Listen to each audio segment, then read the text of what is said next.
morning, dear students. Good morning, parents, and welcome to today's edition of Literature for West Africa by your brother and friend MC Liki Liki. And remember that this is brought to you by Itmers Television in conjunction with Erstabel International School. Okay, if you're asking where Erstabel International School is, it's just by here in Owerri North along Ekemabonga, street. Okay, yes. But that's by the way, this is the maiden edition of this program. We have been postponing, and today finally we are kickstarting, and it's with immense delight and joy that I am, coming to you this morning, because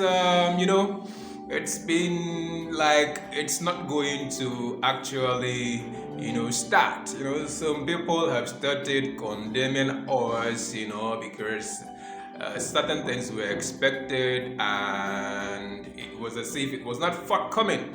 All right, but the first thing that we want to start with this morning is the fact that the West African Examination Council has changed their syllables, okay? Their set books for literature, okay? For if you're going to be writing WAEC, make sure that you get the latest set books for literature, okay? Yes.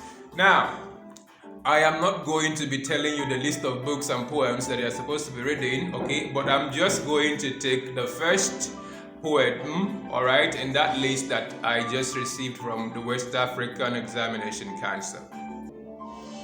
So we're starting today with the very first poem by Nii Oshindere, a Nigerian poet, all right, and the title of the poem is Not My Business, okay? Yes, there are several books and poems in that list that you're going to be studying, and remember that this is just a contribution, okay, to all the things your teachers will be teaching you in your class. So don't abandon your school and now say that MC Liki Liki is teaching literature and you will not be attending classes, okay? No, we are just partnering with your various schools, okay? So yes. Now, Not My Business, it's a very interesting poem, though it appears simple, but it's not that simplistic as some scholars would say, all right? Yes, because the way it is written is in a form that, articulates a particular problem that it's very, very common in African countries, okay? Yes, because this is a poem that borders on leadership, okay? Now, I'm not going to be reading the whole poem because of time constraint, but it's very, very important that you get the copy of Not My Business by Nii Oshindere. Okay, I'll just take the first verse of that poem. It said, "They picked me up one morning, beat him soft like clay, and stuffed him down the belly of a waiting jeep." That's the first verse, okay? Now, this connotes military might, okay? There was a time in the history of this country when the country was governed by, the armed forces, the men of, might, as you will call them, those that are ruled with gun, okay? Not today that we have democracy and you can say and do anything that you like and no one will come after you, okay? Yes. During the military regime, it wasn't like that, okay? So the motif of this poem, okay, is that of force and conscription, okay? Now, there is an agricultural motif, I understand, which runs in the refrain in the poem, talking about a piece of yam, okay? But there's something that you must understand. When you read a poem at the level that you are, the WAEC level, the first thing that will ask you is the theme of the poem, and then it will ask you the literary devices that you can see in the poem, okay? So those are the two major things that will come up, okay? So, but there's a way I analyze mine so that it will be very, very easy for you to comprehend. So the first thing that you will notice in the verses of the poem is that there are particular names that were mentioned. Now in the first verse you will see Akome, and in the second verse you will see Danladi, and in the third verse you will see Chinwe.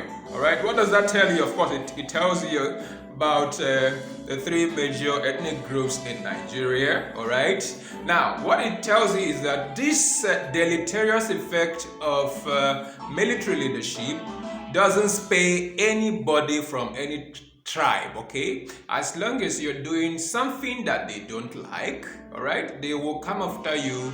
And you know what they do? Execute is they administer jungle justice. They don't take you to court.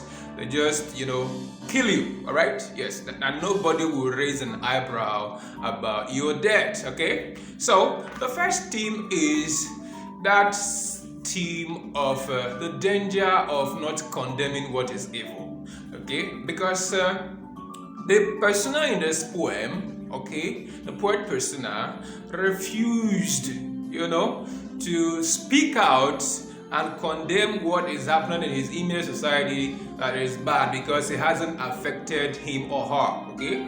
Initially, at the initial stage, it didn't affect the persona, so he is always saying, what business of mine is it? Whether they kill somebody or that they don't kill, as long as it doesn't take away the piece of yam in my mouth, okay? As long as I'm comfortable, every other person can go to blazes, okay? That's the theme of insouciance, unconcerned, okay? So what it means is that when you see the evil happening in your society, you are supposed to speak up, okay? Because if it's not your turn today, tomorrow it might be your turn, okay? So that's it. Now the second theme in the poem is that of leadership, okay? Because in this particular society, you would realize that the subjects of this leader, these people in this particular society, live in absolute trepidation and fear, okay? Yes, because you wouldn't even know when, the heavy arms